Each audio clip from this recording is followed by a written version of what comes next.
CAA जो है केंद्र सरकार द्वारा लाया गया और अब लागू भी कर दिया गया है, लेकिन एक तरफ जहां इसको सरकार ये जस्टिफाई कर रही है कि ये नागरिकता देने का कानून है, ना ही छीनने का, लेकिन एक तबका है जो लगातार विरोध कर रहा है, विपक्ष भी है जो लगातार विरोध करता हुआ नजर आ रहा है। इस पर और ज्यादा बात करने के लिए बीजेपी के पूर्व कैबिनेट मंत्री और वरिष्ठ नेता मुख्तार अब्बास नकवी जी है। सर, विपक्ष लगातार इस चीज़ को लेकर हमलावर है कि सीएए लागू करने की ज़रूरत क्या है, वो भी चुनाव से ठीक पहले। देखिए, भरोसे का जो भूचाल है भारत में, उसको भय भ्रम के भौकाल से आप बंधक नहीं बना सकते। अब कुछ लोगों की कोशिश है कि जो भारत में भरोसे का भूचाल है, उसको भय भ्रम के भौकाल से आप बंधक बना लो। आज देश में विश्वास की सुनामी है। आप विरोध की सियासत और सनक से जो है वो कोशिश कर रहे हैं कि उसको हाईजैक कर लें, वो नहीं हो सकता। जहाँ तक सवाल है सीए का सवाल है, सीए जो है वो बहुत बार स्पष्ट रूप से सभी लोगों ने कहा कि ये पीड़ित प्रताड़ित, धार्मिक रूप से पीड़ित प्रताड़ित पाकिस्तान, बांग्लादेश या अफगानिस्तान के अल्पसंख्यकों को नागरिकता देने के लिए है। और ये हमारी कॉन्स्टिट्यूशनल ड्यूटी भी है, मॉरल ड्यूटी भी है और ह्यूमैनिटेरियन मानवीय ड्यूटी भी है। अगर नरेंद्र मोदी जी ने इस जो इतनी बड़ी संख्या में जो पीड़ित प्रताड़ित, धार्मिक रूप से पीड़ित प्रताड़ित अल्पसंख्यक हैं पाकिस्तान में, बांग्लादेश में या अफगानिस्तान में, उनको मानवीय सहायता दे रहे हैं, तो ये हमारा एक कर्तव्य है। उस कर्तव्य पे आप सवाल नहीं खड़ा कर सकते। कल सीएम अरविंद केजरीवाल के घर के बाहर प्रदर्शन रिफ्यूजियों ने किया, जो पाकिस्तान से शरणार्थी आए हैं उन्होंने प्रदर्शन किया।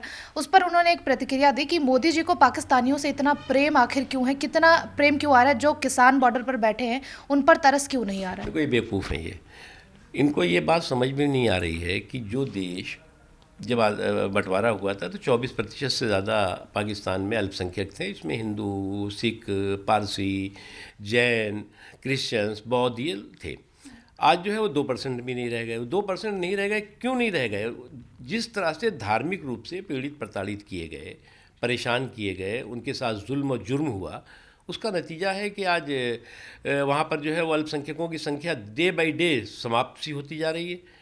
और जो बचे भी हुए हैं वो इतनी बुरी तरह से पीड़ित प्रताड़ित हो रहे हैं, तो उनको भी अगर आप मदद नहीं करेंगे। ये काम तो कांग्रेस पार्टी की जब सरकारें रहीं, जब पंडित जवाहरलाल नेहरू ने, महात्मा गांधी जी ने, सरदार वल्लभ भाई पटेल ने और मौलाना अबुल कलाम आज़ाद ने, सब ने कहा था कि हमें अगर वहाँ पर कोई इस तरह से प्रोसिक्यूशन होगा, धार्मिक रूप से प्रोसिक्यूशन होगा वहाँ के अल्पसंख्यकों का, तो हमारी ये जिम्मेदारी है कि हम उनकी मदद करें।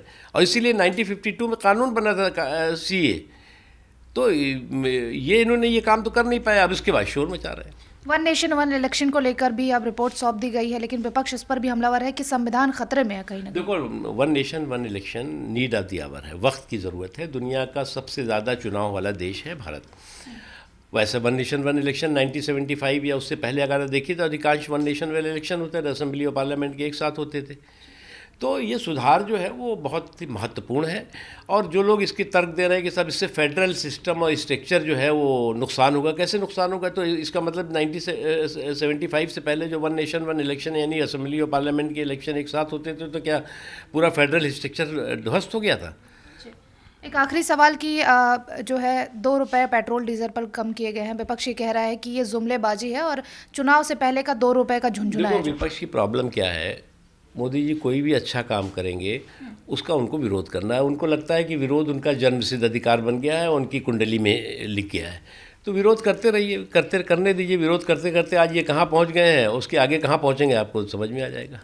बहुत बहुत शुक्रिया। और ये थे हमारे साथ बीजेपी के वरिष्ठ नेता मुख्तार अब्बास नकवी। कैमरा पर्सन राम के साथ काजल सिंह, TV7 भारत।